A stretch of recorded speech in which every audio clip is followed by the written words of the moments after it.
हमारे channel learn with life में आपका स्वागत है। ये हमारा हिंदी का जो टॉपिक है कारक है। इससे पहले हमने आपको लिंग करवा दिए, वचन करवा दिए। ये कारक कारक है जिसे इंग्लिश में केस कहते हैं। कारक से हर एग्जाम में बहुत क्वेश्चन बनते हैं, जैसे यूपीएसआई हो गया, यूपी कांस्टेबल हो गया और यूपी लेखपाल हो गया, वीडियो जैसे एग्ज़ाम हो गए, यूपी टीजीटी पीजीटी टीचरों की जो एग्ज़ाम होते हैं इनमें भी बहुत क्वेश्चन पूछे जाते हैं। तो यूपी के जितने भी गवर्नमेंट एग्ज़ाम हैं इसमें हिंदी का पोर्शन है, उसमें कारक तो दो से तीन क्वेश्चन बनना ही बनना है। तो आइए सेशन को स्टार्ट करते हैं और ध्यान से समझिएगा कि कारक होता क्या है। हिंदी भाषा कारक प्रधान भाषा है। पहले इसमें पूछा जाता है कि हिंदी भाषा कौन सा प्रधान भाषा है, तो कारक जो है कारक भाषा प्रधान भाषा है हिंदी भाषा। जो यदि वाक्य में कारक का प्रयोग न हो तो वाक्य का अर्थ न समझ में आए, ये एकदम रियलिटी है कि अगर वाक्य में कारक ना हो, जैसे राम ने रावण को मारा, अगर यहाँ ने कारक का यूज ना होता तो एकदम अर्थ उसका मतलब समझने में आपको डिफ़िकल्टी फेस करनी पड़ती है, प्लस सेंटेंस भी नहीं अच्छा प्रतीत होता। जैसे राम रावण को मारा, राम रावण को मारा, को लगाओगे तब भी कारक है, राम रावण मारा, ऐसे कोई सेंटेंस ही नहीं बन रहा है। जब तक आप कारक चिन्ह का प्रयोग ही नहीं करोगे अर्थ का अनर्थ ही रहेगा, वो समझने में आपको मज़ा नहीं आएगा। तो अर्थ ना समझ में आए, संज्ञा शब्दों के मध्य संबंध को स्पष्ट करने के लिए कारक अत्यंत महत्वपूर्ण है। कारक जो है पूरे टॉपिक में बहुत महत्वपूर्ण रोल निभाता है। परिभाषा इसकी देख लेते हैं। मैंने बताया कि हर उसमें हमारी एक सरल और सिंपल भाषा होती है, जो मैं रेफ़र करूँगा कि हमेशा जो मैं बताता हूँ उसको सेकंड वाला ही परिभाषा आपको लोगों के साथ बताना रहता है। अब सिंपल अगर कारक की भाषा पूछ लें आपके डिफिनेशन, तो क्रिया के साथ जिसका सीधा संबंध हो उसे कारक कहते हैं। बस इतना से इसका डिफिनेशन है। ऊपर वाला आपको समझ आया नहीं आया, नो नो मतलब कोई दिक्कत नहीं। क्रिया के साथ जिसका सीधा संबंध हो उसे कारक कहते हैं, बात खत्म। यही आपको डिफिनेशन याद रखना कि क्रिया के साथ जिसका सीधा संबंध हो उसे कारक कहते हैं भैया। अब जैसे राम ने रावण को मारा, तो मारा क्रिया है, किसने मारा रावण को, राम ने मारा, सीधा संबंध है। अगला देखते हैं, मतलब आगे देखते हैं। इस वाक्य में राम क्रिया है, राम जो है क्रिया मारा का करता है, मारा का करता है, और रावण इस मारण का क्रिया है का अर्थ है, क्रिया का कर्म है। जैसे बाण से या क्रिया संपन्न की गई है, अतः बाण जो है क्रिया का साधन होने के कारण है। तो साधन जो जैसे किसी से कार्य किया जाए वो साधन के रूप में होता है। साधन के द्वारा किसी कार्य किया जाना वो भी आप समझते हैं कि कारक का ही रूप होता है, करण से के द्वारा। इसमें दिया भी एक कारक के भेद, जैसे हिंदी में कारक मुख्य रूप से 8 भेद होते हैं। अच्छा, हिंदी में कारक के मुख्य रूप से अगर भेद पूछ लें तो 8 आपको बताना है। कारकों के बीच 8 प्रकार के माने गए हैं। कारकों के करने के लिए संज्ञा या सर्वनाम के आगे जो चिन्ह लगाए जाते हैं उसे व्याकरण में विभक्ति कहते हैं। तो कारक में जो मतलब बीच में चिन्ह लगाए जाते हैं संज्ञा सर्वनाम में, उन्हें व्याकरण की भाषा में अगर मतलब पूछे तो उसे विभक्ति कहते हैं, याद रखिएगा। परंतु कुछ विद्वान विभक्ति को ही परसर्ग भी कहते हैं। ये बहुत पूछा जाता है, सीधा एग्जाम्पल पूछ लेते हैं कि विभक्ति को अन्य किस नाम से जाना जाता है, परसर्ग के नाम से। कारक को अन्य नाम किस नाम से जाना जाता है, परसर्ग के नाम से। तो कारक को आप 3 नामों से डिनोट कर सकते हैं। कारक को विभक्ति कहते हैं, विभक्ति और कारक को ही परसर्ग के नाम से जानते हैं। हिंदी में कारक के विभक्तियों के चिन्ह निम्नवत है। चिन्ह देख लेते हैं, डायरेक्ट क्वेश्चन बनते हैं कि जीरो ने, ये कौन सा कारक है, तो कर्ता कारक है। अब जैसे देख लेते हैं, कर्ता कारक जो है प्रथमा विभक्ति है, लेकिन इसका सिंबल जो है जीरो और ने होता है। अब आपको ये जीरो ने समझ में नहीं आया होगा कि जीरो कैसे लगा देते हैं। तो जैसे हमने, अगर मैं कहूँ इसमें हमने लिख दिया, तो आपको इसमें ये लगेगा कि इसमें कारक कहाँ है, हमने यह काम कर लिया। तो आपको ये लगेगा कि इसमें कारक चिन्ह तो है ही नहीं है। आपने हमेशा पढ़ा है कि राम ने, यहाँ राम और ये ने लिख दिया, तो आपको ने अगर लग गया तो आप सोचेंगे कि यहाँ हमें कारक दिख रहा है, राम ने रावण को मारा। लेकिन हमने यह काम कर लिया, हमने यह के बाद, हमने के बाद यह आ गया, उसके बीच में कारक चिन्ह आया ही नहीं। तो आप सोचेंगे इसमें कारक है ही नहीं, पर ऐसा नहीं है। ये जीरो ने जिसका यूज हुआ है वो इसके लिए यूज हुआ है, क्योंकि आपको पता ही न चले कि यहाँ शून्य कारक है, लेकिन ये कारक ऑलरेडी हमने के साथ जुड़ा है, इसी की जगह पे ये जीरो दिया गया है। आई होप कि आप समझ गए होंगे कि जीरो इसका सिंबल क्यों दिया जाता है। तो दूसरा जो है कर्म कारक, जैसे कर्म को द्वितीय कारक, द्वितीय विभक्ति बोलते हैं। जैसे यहाँ भी कर्म को, जैसे जीरो और को और ए आई इसका जो सिंबल होता है, जैसे कर्म को, तो सीधा आप याद रखिए कर्ता ने कर्म को। वैसे तो इसको भी मैं, इसको बताने के बाद बताऊंगा कि कैसे इसको पढ़ा जाता है। तो इसमें भी जैसे हमको हो गया, हमको में ऑलरेडी कारक जुड़ा रहेगा तो वहाँ पे जीरो होगा। नहीं को ये सब जो है जैसे लेकर रहेंगे तो उसमें कोच चिन्ह, जो कारक चिन्ह रहेगा, इससे आपको पहचानना होगा कि कौन सा कारक है, तो कर्म कारक हो जाएगा। तीसरा देखते हैं करण कारक हो गए, तृतीय विभक्ति हो गए। इसमें भी जीरो और से के द्वारा या साधन हेतु होता है इसका चिन्ह। चौथा देखते हैं संप्रदान कारक, इस चतुर्थी विभक्ति हो गया, को के लिए होता है, या या हेतु होता है। अपादान कारक पंचमी विभक्ति, जैसे से हो गया, या अलगाव हेतु के रूप में इसका यूज होता है। संबंध कारक जैसे षष्ठी विभक्ति हो गया, जैसे काकी के, रारी रे, नानी ने, ये संबंध कारक में हो जाता है। अधिकरण कारक क्या होता है, सप्तमी विभक्ति हो जाता है, इसका जो सिंबल होता है में पर पय होता है। संबोधन कारक जैसे प्रथमा विभक्ति हो जाता है, ये जैसे हे अजी, आहो, अरे, ये सब इसका सिंबल हो जाता है। तो देख लीजिए इसको पढ़ा कैसे जाता है, इस चिन्ह को मैं बता रहा हूँ इसको कि कर्ता ने, आपको यहाँ से डायरेक्ट उठाना है। कर्ता ने कर्म को करण से के द्वारा, संप्रदान को के लिए, अपादान से अलगाव, संबंध काकी के, रारी रे या नानी ने, अधिकरण में पर पय, संबोधन हे अरे, हे और हे अजी, ये सब रहता है। ऐसे इसको याद किया जाता है। अब देखते हैं नोट। हिंदी में दो प्रकार की विभक्ति होती है, पहला विश्लिष्ट या वियोगात्मक, और दूसरा जो है संश्लिष्ट या संयोगात्मक। तो पहले देखते हैं विश्लिष्ट या वियोगात्मक कारक क्या होता है। संज्ञाओं के साथ आने वाली विभक्तियां विश्लिष्ट या वियोगात्मक कहलाती हैं। अच्छा, संज्ञाओं के साथ जो कारक है वो विश्लिष्ट या वियोगात्मक विभक्तियां कहलाती हैं। एग्जाम्पल देख लेते हैं, जैसे राम ने, और छत पर, या लड़कों ने, या लड़कियों के लिए, ये सब जो है विश्लिष्ट या वियोगात्मक जो है के उदाहरण हैं। दूसरा देख लेते हैं नोट्स कि हिंदी और अपभ्रंश में विश्लिष्ट या वियोगात्मक विभक्तियों का प्रयोग होता है।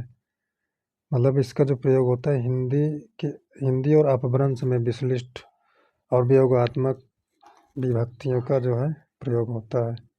दूसरा देख लेते हैं संश्लिष्ट या संयोगात्मक कारक, सर्वनामों के साथ जो विभक्तियाँ आती हैं वो संश्लिष्ट विभक्ति कहलाती हैं।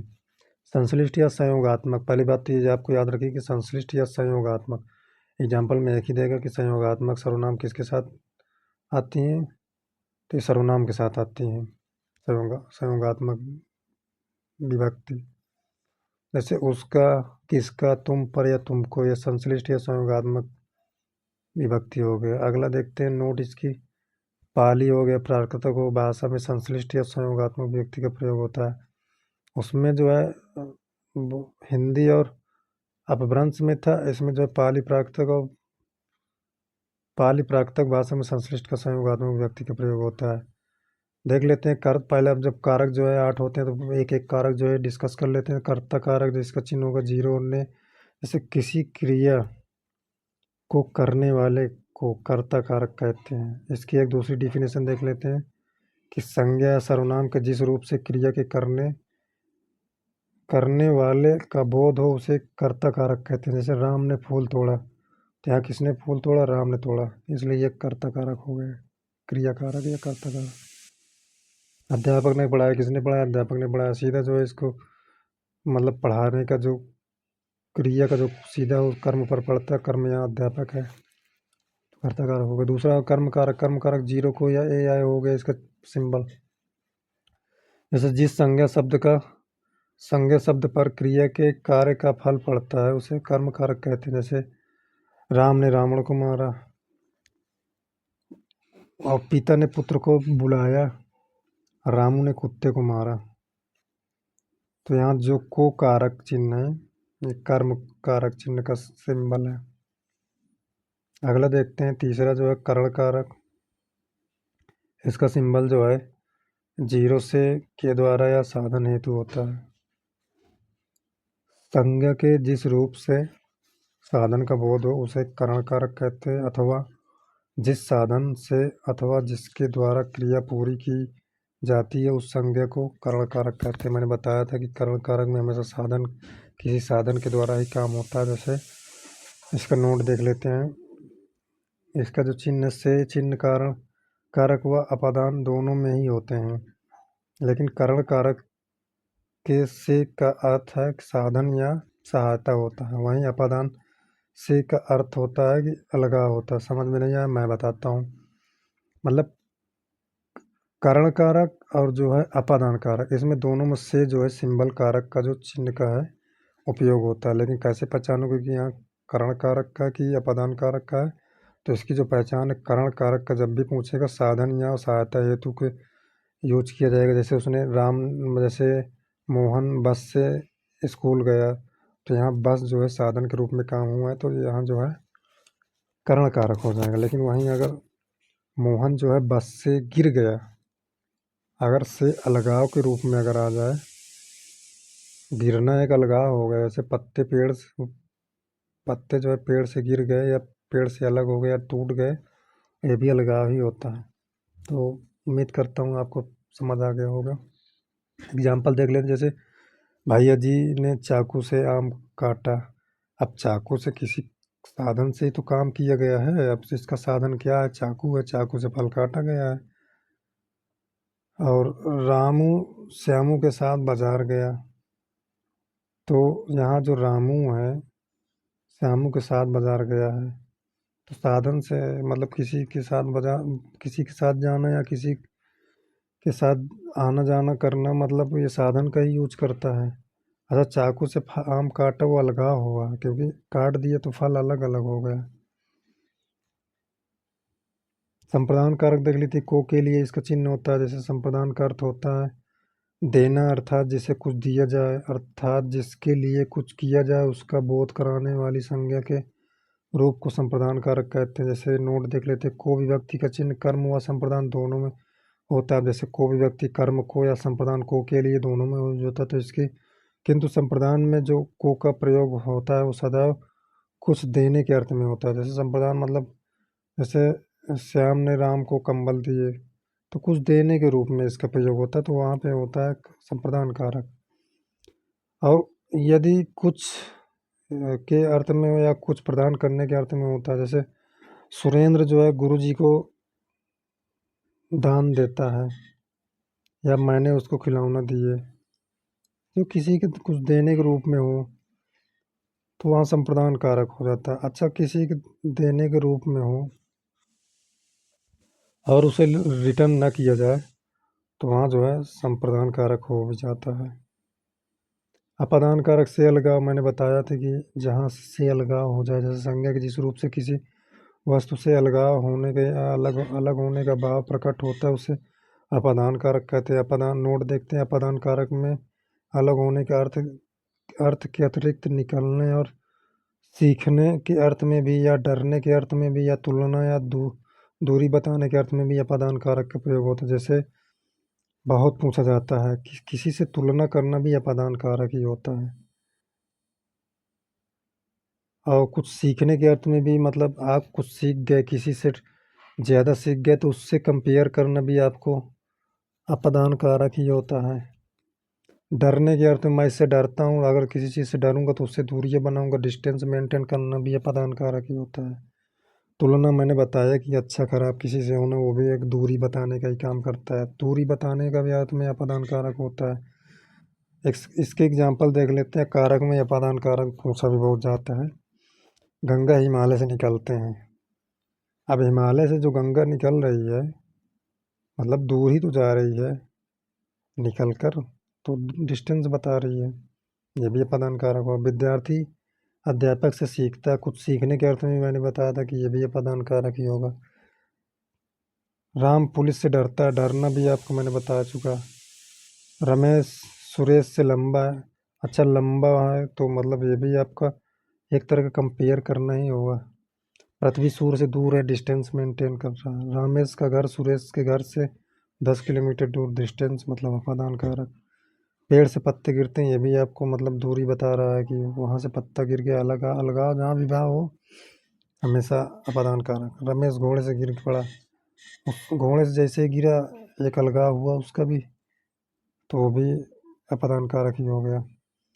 छठा देखते हैं संबंध कारक। जैसे इसका संबंध का सिंबल होता है का, की, के। संज्ञा सर्वनाम के जिस रूप से उसका संबंध वाक्य के दूसरी संज्ञा से प्रकट हो उसे संबंध कारक कहते हैं। जैसे राम श्याम का भाई है।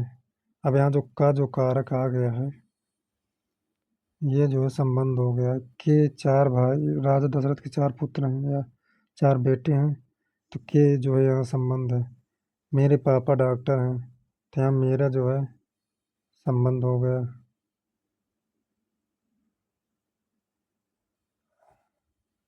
अगला देखते हैं सातवां जो है अधिकरण कारक। अधिकरण जो है मे पर पा, इसका जो चिन्ह है, जिस रूप से कार्य का आधार, स्थान या समय का पता चलता है उसे अधिकरण कारक कहते हैं। जैसे सीता रसोई में है, सीता कहाँ है, रसोई में है। मैंने बताया कि अधिकरण कारक का चिन्ह क्या होता है, मे पर पा है। मे आ जाए रसोई में है तो मतलब अधिकरण कारक। राम रात में घूमता है, तो कहाँ कब घूमता है, रात में घूमता है, अधिकरण कारक है। राग राम जो है छत पर बैठा है, तो जो कहीं पर बैठने उठने की बात आ जाए या मे पर पे, तो वो भी जो है आपका अधिकरण कारक आ जाता है। पुस्तक मेज पर रखी है, कहाँ रखी है, मेज पर रखी है, तो ये भी अधिकरण कारक है।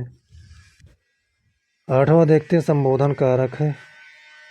संबोधन कारक का चिन्ह है अजी हो गया, अरे हो गया, हाय हो गया, अरी हो गया। किसी के पुकारने, सावधान करने या बुलाने के लिए जिस शब्द का प्रयोग किया जाता है उसे संबोधन कारक कहते हैं। अथवा इसकी दूसरी डिफिनेशन देखते हैं कि संज्ञा के लिए, संज्ञा के जिस रूप से आश्चर्य प्रकट करने या पुकारने तथा संकेत करने का पता चलता है उसे संबोधन कारक कहते हैं। जैसे हे भगवान। अच्छा, संबंध बोधक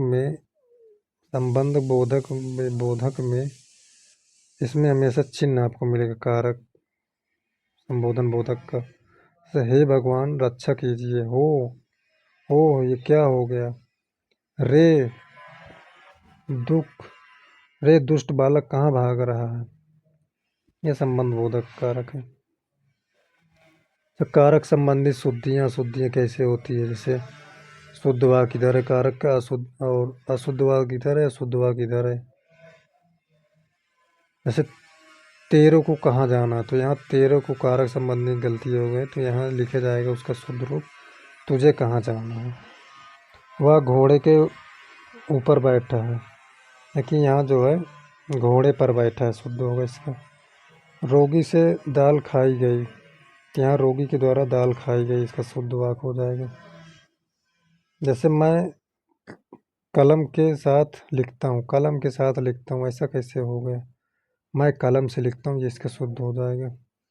जैसे मुझे कहा गया था, नहीं मुझे कहा गया नहीं था, मुझसे कहा गया था, ये इसका शुद्ध रूप हो जाएगा। जैसे लड़का मिठाई को रोता है, अब लड़का मिठाई को क्या रोता है, ऐसा कैसे सेंटेंस बन जाएगा। लड़का जो है मिठाई के लिए रोता है, ये इसका शुद्ध रूप हो जाएगा।